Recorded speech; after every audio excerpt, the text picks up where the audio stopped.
A quiet morning in a small American town shatters as a decorated veteran, leaning on his loyal service dog, steps out of his truck. Within seconds, a SWAT team's taser crackles through the air, dropping him to the ground. His dog howls in distress as onlookers gasp. 6 minutes later, military vehicles roar in, surrounding the block. This is the story of a hero betrayed, and the community that fought to make it right. John Harper, 68, a retired Marine gunnery sergeant, gripped the steering wheel of his 2008 Ford pickup, his service dog Max sitting alert in the passenger seat. The scars of 2 tours in Iraq lingered in John's stiff joints and the occasional tremor in his hands, but Max, a golden retriever, was his anchor. Trained to detect the onset of John's PTSD-induced panic attacks, Max could sense subtle changes in his breathing and heart rate, nudging him to safety before the world spun out of control. On this crisp Wednesday morning in Willow Creek, a small town nestled in the Midwest, John had driven to the local pharmacy to refill his blood pressure medication. He parked in a metered spot, fed the meter, and stepped inside, unaware that a simple mistake would unravel his day. John's parking meter ran out 5 minutes early. A passerby, noticing an older man with a large dog lingering in a truck, dialed 911, reporting a suspicious individual. Willow Creek's police, on edge due to recent security alerts, dispatched a SWAT team. By the time John returned, prescription bag in hand, 3 armored officers encircled his truck. Max, sensing the tension, shifted into a protective stance, his ears perked and tail low. John raised his hands, the bag crinkling in his grip. "Officers, I'm a veteran," he said, his voice steady but strained. "This is my service dog, Max. He's trained to help with my medical condition. My firearm's locked in the glove box. I have a permit." The lead officer, Lieutenant Karen Wells, barked orders. "Turn off the engine. Step out. Hands up." John tried to explain that the engine was already off, that he'd just been to the pharmacy, that Max was no threat. But Max, picking up on John's rising anxiety, let out a low, trained bark. Not aggressive, but a signal that his owner needed help. Wells, misinterpreting the sound, shouted, "Control that dog." John knelt to soothe Max, keeping one hand visible. "He's doing his job, ma'am. He senses my stress." The conflicting commands, calm the dog, keep hands up, trapped John in an impossible bind. Wells, her hand on her taser, saw Max step forward and made a split-second call. The taser's prongs hit John square in the chest, sending 50,000 volts through his aging frame. He crumpled to the pavement, his head grazing the curb. Max whimpered, nudging John's face as onlookers screamed. Cell phones captured the scene. A gray-haired man down, a golden retriever pawing at his side, and SWAT officers standing over them. Within minutes, the video spread online, but the context, John's veteran status, Max's training, was lost in the chaos. 6 minutes later, the low rumble of military vehicles echoed through Willow Creek. Humvees and personnel carriers formed a perimeter around the block. A figure in a crisp National Guard uniform stepped out, her face set with purpose. Colonel Rachel Nguyen, a decorated officer, had just received a call that would pull her into a fight for justice. John Harper, the man tased on the sidewalk, wasn't just any veteran. He was a hero whose actions in Iraq had saved lives, including hers. John's collapse sent shockwaves through the small crowd gathered outside the pharmacy. A young barista from the nearby coffee shop, Mia Torres, recorded the incident, her hands shaking as she whispered, "This isn't right." The video, uploaded to social media, sparked outrage, but the police's initial statement painted John as non-compliant and Max as a potential threat. The footage didn't show John's calm explanations or his clear identification as a veteran. Animal control arrived, seizing Max despite John's faint protests from the ambulance stretcher. "He's my lifeline," John murmured, his voice barely audible. The officers dismissed Max's service vest as unverified, promising a lengthy evaluation process. At Willow Creek General Hospital, John was wheeled into the ER with a concussion, bruised ribs, and an irregular heartbeat possibly triggered by the taser's shock. No police representative visited. The incident report listed him as detained and released, omitting his military service. Alone in his hospital bed, John's thoughts spiraled. Where was Max? Would he be deemed aggressive?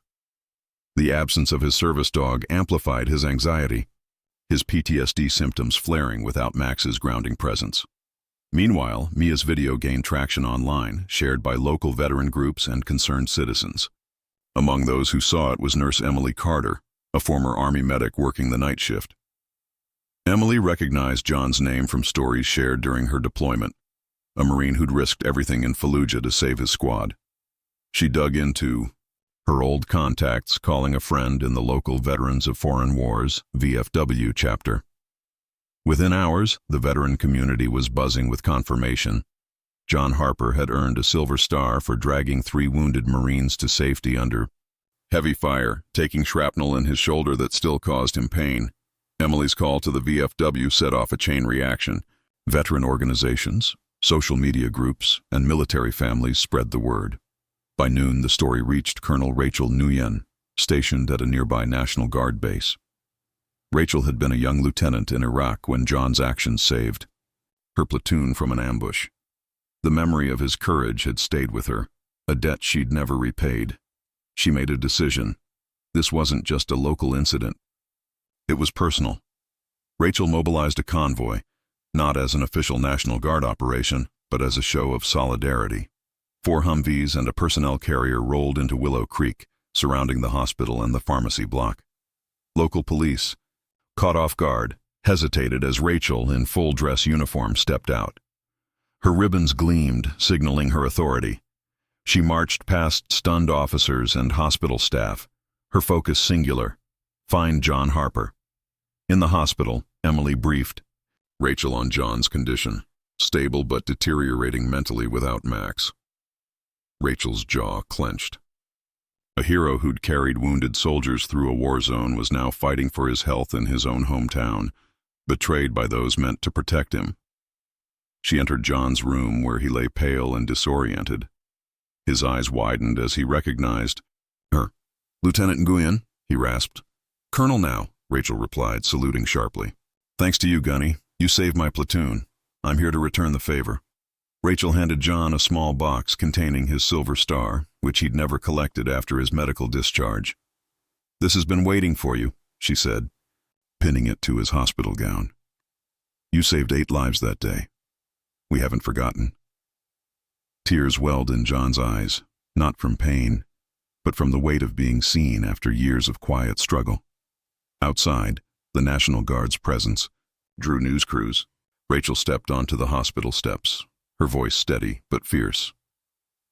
"The man tased yesterday is Gunnery Sergeant John Harper, Silver Star recipient, Purple Heart veteran, and a hero who risked his life for this country. He was treated like a threat in his own community. That ends now." She demanded Max's immediate return, calling any delay an affront to a veteran's medical care. The crowd, veterans, locals, reporters, stood in stunned silence. By evening, Max was back at John's side, his tail wagging as he resumed his duties. The reunion, captured on camera, became a symbol of hope. John's heart rate stabilized, his anxiety easing with Max's presence.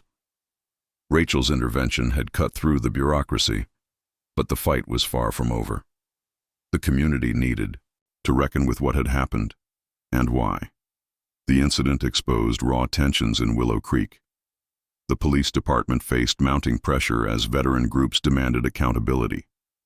Lieutenant Wells, the officer who tased John, insisted she'd followed protocol, citing Max's barking as a threat.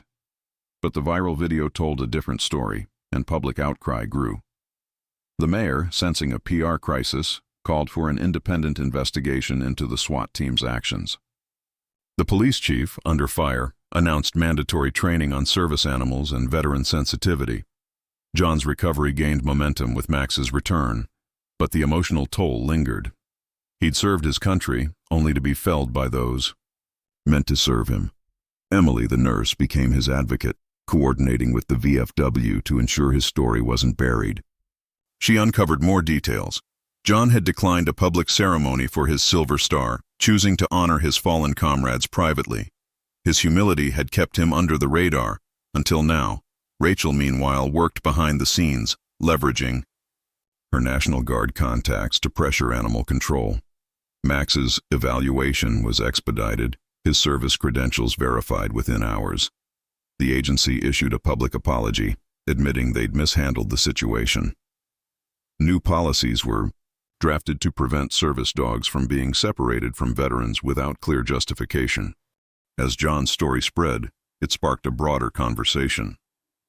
Social media posts with hashtags like Honor John Harper and Justice for Max trended nationwide.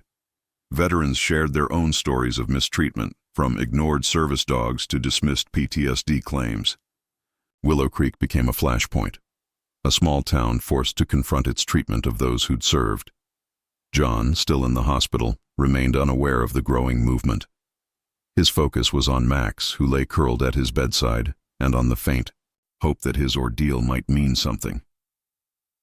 Emily, sitting with him during a quiet moment, asked what he wanted from all this. "I don't need apologies," John said softly.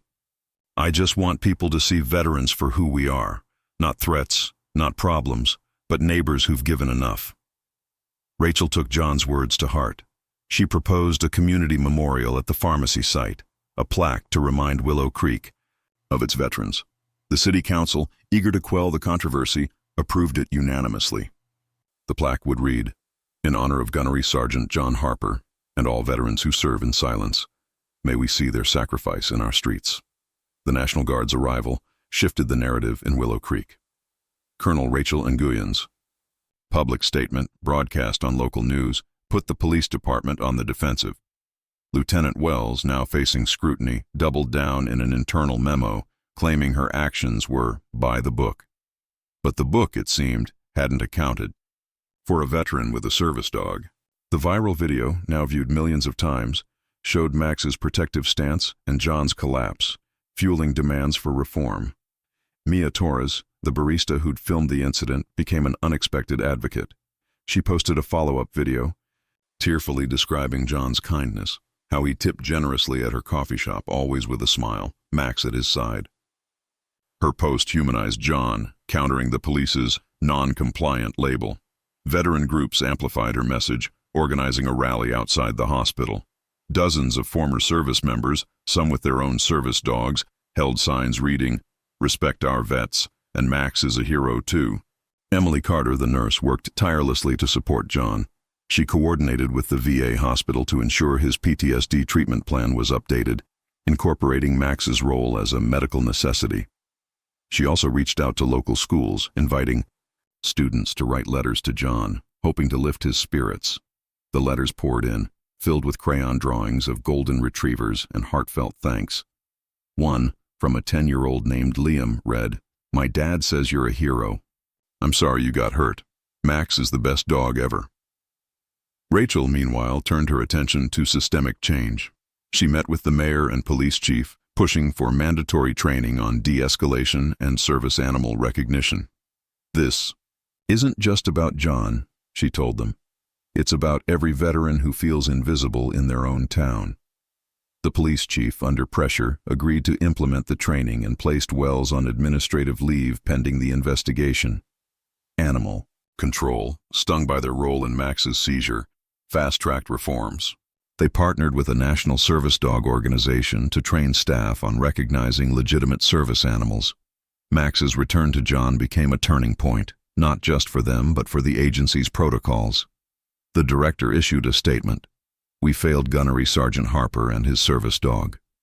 We're committed to ensuring this never happens again." John, still recovering, began to feel the community's support. The letters from school children, the visits from fellow veterans, and Max's steady presence gave him a sense of purpose. He agreed to a single interview with a local reporter, his voice calm but firm. "I don't want pity," he said. "I want people to understand what service dogs do for us. Max isn't just a pet, he's my lifeline, and I want veterans to know they're not alone." The rally outside the hospital grew, drawing national attention. News outlets picked up the story. framing it as a wake-up call for communities to honor their veterans. The hashtag #HonorJohnHarper trended alongside images of Max resting his head on John's hospital bed. Rachel, watching the coverage, felt a mix of pride and resolve. John's story was bigger than Willow Creek. It was a call to action. The City Council's approval of the memorial plaque marked a turning point. The site of John's tasing, once a place of pain, would become a symbol of remembrance. Rachel envisioned it as more than a marker, a catalyst for connecting veterans with their communities. She began planning a veteran outreach program, linking National Guard units with local VFW chapters to provide support and advocacy. As John's physical injuries healed, his emotional wounds remained raw. The tasing had triggered memories of Iraq, explosions, chaos, the weight of responsibility. Max, sensing his distress, stayed close, his steady presence a reminder that John wasn't alone. Emily, Rachel, and the growing network of supporters vowed to ensure his story led to lasting change. The investigation into the SWAT team's actions began with a public hearing at Willow Creek's town hall.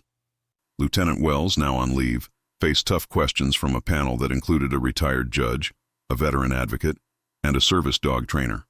The panel reviewed Mia's video, which showed John's attempts to comply and Max's trained behavior. Wells defended her decision, citing officer safety and unpredictable animal behavior. But her answers rang hollow against the footage. The veteran advocate, a former Navy SEAL named Tom Bennett, pressed Wells on her training. "Did you receive any guidance on service animals?" he asked. Wells admitted the department's training was minimal, focused on aggressive dogs rather than medical service animals. Tom, who used a service dog himself, explained Max's role. That dog wasn't a threat. He was doing his job, just like John did his in Iraq. The room murmured in agreement. Public pressure mounted as the hearing was live-streamed. Social media exploded with comments, many echoing the video's prompts. "This is unfair, and I was wrong." The police chief, sensing the tide turning, announced a review of SWAT protocols, promising to incorporate veteran-specific training. But for many in Willow Creek, it wasn't enough. They wanted accountability, not promises. Rachel Nguyen, attending the hearing, spoke as a character witness for John. She recounted his actions in Iraq, detailing how he'd carried wounded Marines to safety while under fire. "John Harper is the kind of man who runs toward danger to save others," she said. "He deserved respect, not a taser." Her words, broadcast live, resonated across the country, prompting donations to veteran organizations in John's name. Emily, meanwhile, focused on John's recovery. She worked with his VA therapist to address the trauma of the incident, ensuring Max was integrated into every session. The hospital social worker, inspired by John's story, pushed for a new policy allowing service dogs in all patient areas, citing their medical necessity. The policy was adopted within days, a small victory in a larger battle. John, now able to sit up, began reading the letters from school children. Liam's note, with its drawing of Max, brought a rare smile. He asked Emily to help him write back, thanking each child personally. The act of writing grounded him, a reminder that his story mattered. Max, ever vigilant, lay at his feet, his presence a steadying force. The investigation revealed systemic issues in Willow Creek's police department. Training gaps, outdated protocols, and a lack of veteran awareness had created a perfect storm. The panel recommended sweeping changes, including mandatory de-escalation training and partnerships with veteran organizations. The mayor, eager to restore trust, pledged to fund the reforms. As the hearing concluded, the panel issued a preliminary finding. Lieutenant Wells had acted within existing protocols, but those protocols were woefully inadequate for handling veterans and service animals. The final report, due in a month, would determine her fate. For now, the focus shifted to John's recovery and the community's response. Rachel, Emily, and the VFW began planning the memorial unveiling. They invited John to speak, though he hesitated, wary of the spotlight. "I'm no hero," he told Rachel. "I just did my job." She shook her head. "You're wrong, Gunny. You're still doing it, showing us what courage looks like." The memorial plaque became a rallying point for Willow Creek. The city council allocated funds for a bronze marker, designed by a local artist who'd served in the Army. The artist, Sarah Kim, etched a silhouette of a Marine and a service dog, with the inscription John had requested. In honor of Gunnery Sergeant John Harper and all veterans who serve in silence, may we see their sacrifice in our streets. Rachel Nguyen spearheaded the unveiling ceremony, coordinating with veteran groups and the National Guard. She envisioned a day of unity, where Willow Creek could honor John and recommit to supporting its veterans.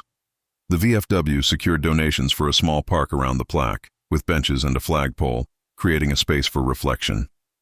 Emily Carter, now a fixture at John's side, helped him prepare for the event. He was reluctant, haunted by the tasing and the public attention. "I don't want to be a symbol," he told her. Emily nodded. "You're not a symbol, John. You're a reminder of what we owe veterans like you." Max, sensing John's unease, pressed his head against his leg, grounding him. Mia Torres, the barista, organized a community fundraiser for the memorial park. Her coffee shop became a hub for donations, with customers leaving notes of support alongside their tips. One note, from an elderly woman named Clara, read, "My husband was a Vietnam vet. Thank you for standing up for John." Mia framed it, hanging it behind the counter. The police department, under scrutiny, began implementing the panel's recommendations. New training modules, developed with input from veteran advocates, focused on recognizing service animals and de-escalating encounters with veterans. Lieutenant Wells, still on leave, issued a written apology, admitting she'd misjudged the situation. The gesture felt hollow to some, but it marked a step toward accountability. John's recovery progressed, though his PTSD remained a challenge. The VA therapist noted that Max's presence reduced his panic attacks by half, underscoring the dog's critical role. John began attending VFW meetings, urged by Rachel, where he connected with other veterans. Their stories, of isolation, misunderstanding, resilience, mirrored his own, forging a bond he hadn't felt since Iraq. The unveiling ceremony drew hundreds, including news crews, veterans, and locals. Rachel spoke first, her voice carrying over the crowd. "Gunnery Sergeant John Harper didn't ask for this fight, but he's shown us how to fight for what's right. This memorial isn't just for him, it's for every veteran who feels unseen." John, leaning on a cane, took the podium. His words were brief but powerful. "I don't need thanks. I need you to see the veteran next door, the one walking their dog or buying groceries. They're still serving, in their own way." Max, wearing his VA-issued service vest, sat proudly at John's side. The crowd erupted in applause as the plaque was unveiled, its bronze surface catching the sunlight. For John, it was a moment of closure, a sign that his pain had sparked change. John's story transcended Willow Creek, igniting a national debate. News outlets ran features on veteran treatment, service dog rights, and police reform. The video of Max's reunion with John, coupled with Rachel's speech, became a viral sensation, shared by celebrities and politicians alike. The White House issued a statement praising John's service and calling for better support for veterans with PTSD. Veteran organizations seized the moment, launching campaigns to raise awareness about service dogs. The VA announced a nationwide initiative to streamline service dog certifications, ensuring no veteran faced what John had. Willow Creek's reforms became a model, with other towns adopting similar training programs for police and animal control. Rachel Nguyen's veteran outreach program gained traction, connecting National Guard units with local communities. The program offered workshops on PTSD, service dog training, and veteran employment, fostering understanding between civilians and those who'd served. Rachel named it Harper's Honor, a nod to John's quiet courage. Emily Carter, inspired by John's resilience, enrolled in a graduate program for veteran healthcare advocacy. She saw her role as more than a nurse. She was a bridge between veterans and the systems that often failed them. She kept in touch with John, checking on his progress and sharing updates on the Memorial Park, now a gathering place for veterans and families. Mia Torres, meanwhile, became a local hero. Her coffee shop hosted weekly veteran meetups where former service members swapped stories over free coffee. Liam, the 10-year-old who'd written to John, became a regular, proudly showing off a photo of himself with Max. The community's transformation was palpable. Veterans who'd once felt invisible now felt seen. John, now discharged from the hospital, returned to his routine, but with a difference. Police officers nodded respectfully when they saw him and Max. Store clerks, once wary of the large dog, now smiled and asked about John's service. The memorial park became his sanctuary, a place to sit with Max and reflect on the unexpected legacy of his ordeal. The investigation's final report, released a month later, cleared Lieutenant Wells of malice but recommended her reassignment to a desk role pending further training. The panel emphasized systemic failures over individual blame, urging ongoing reforms. The police chief, addressing the town, pledged to make Willow Creek a model for veteran-friendly policing. John's only public statement after the report was simple: "I forgive, but I won't forget. Let's make sure this doesn't happen to anyone else." His words, printed on a banner at the memorial park, became a rallying cry for change. John's life settled into a new rhythm. The VA provided him with updated documentation for Max, ensuring no future misunderstandings. He attended therapy regularly, finding solace in sharing his story with other veterans. Max, ever loyal, remained his constant companion, his presence a shield against the lingering effects of PTSD. Rachel. Nguyen's Harper's Honor program expanded, with National Guard units in 5 states adopting it. The initiative trained civilians to recognize veteran challenges, from PTSD to service dog needs, fostering empathy and support.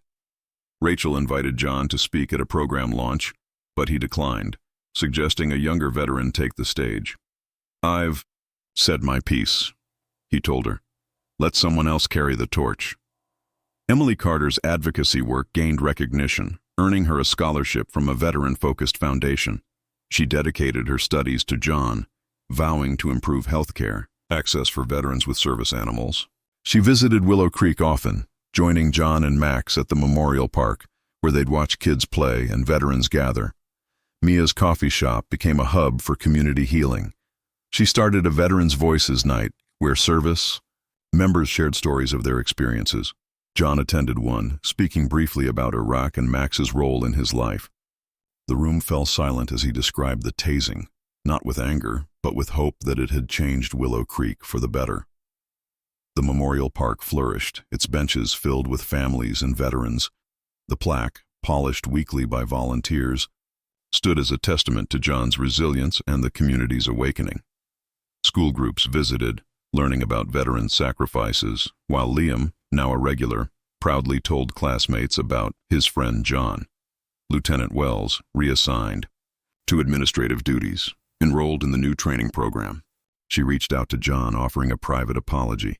He accepted, telling her, "Learn from this and make it right for the next veteran." Her journey toward redemption mirrored the town's, a slow but earnest effort to rebuild trust. The national conversation continued, with John's story cited in congressional hearings on veteran care. The VA's Service Dog Initiative, dubbed Max's Law by advocates, gained bipartisan support, ensuring faster certifications and protections for veterans. Willow Creek's reforms inspired other towns, creating a ripple effect of change. John, ever humble, shied away from the spotlight. He spent his days walking Max, visiting the memorial, and mentoring younger veterans. The community's respect, once absent, now surrounded him like a quiet embrace. He didn't need fanfare. He had Max, his memories, and a town that finally saw him. 6 months after the incident, Willow Creek was transformed. The memorial park hosted its first Veterans Day ceremony, with John as the guest of honor. He stood before the plaque, Max at his side, and spoke to a crowd of hundreds. "This isn't about me," he said. "It's about every veteran who feels forgotten. Let's keep seeing them, keep listening, keep standing up." The applause echoed through the park, a promise sealed in bronze. Rachel Nguyen's Harper's Honor became a national model, with funding from veteran organizations and private donors. She was promoted to Brigadier General, her leadership in Willow Creek cited as a turning point. She visited John often, their bond a reminder of shared sacrifice in Iraq. Emily Carter graduated with honors, launching a nonprofit to advocate for veteran health care. She named it Max's Mission, inspired by John's dog and their unbreakable bond. Mia's coffee shop expanded, its walls lined with photos of veterans and their service dogs, a living gallery of honor. The police department, under new leadership, implemented all recommended reforms. Officers wore pins identifying them as veteran-aware, a small but meaningful gesture. Animal Control established a rapid response team for service dog cases, ensuring no veteran faced separation again. John's life, once defined by quiet struggle, now carried purpose. He volunteered at the VFW, helping veterans navigate VA benefits and service dog programs. Max, now a local celebrity, wore his vest proudly, his wagging tail a symbol of resilience. The memorial park became John's refuge, where he'd sit, with Liam, now his unofficial adopted grandson, and tell stories of courage, not his own, but those of his fallen comrades. The national impact of John's story endured.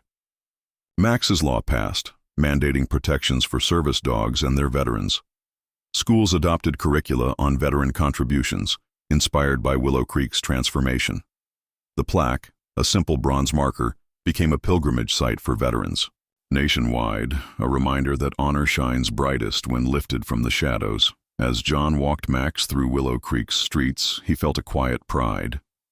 The nods from neighbors, the smiles from shopkeepers, the respect from officers, they were small gestures, but they meant everything. He'd never sought recognition, only understanding. In Willow Creek, he'd found both. If John and Max's story moved you, join us in honoring veterans everywhere. Subscribe to our channel, share this story, and leave a comment.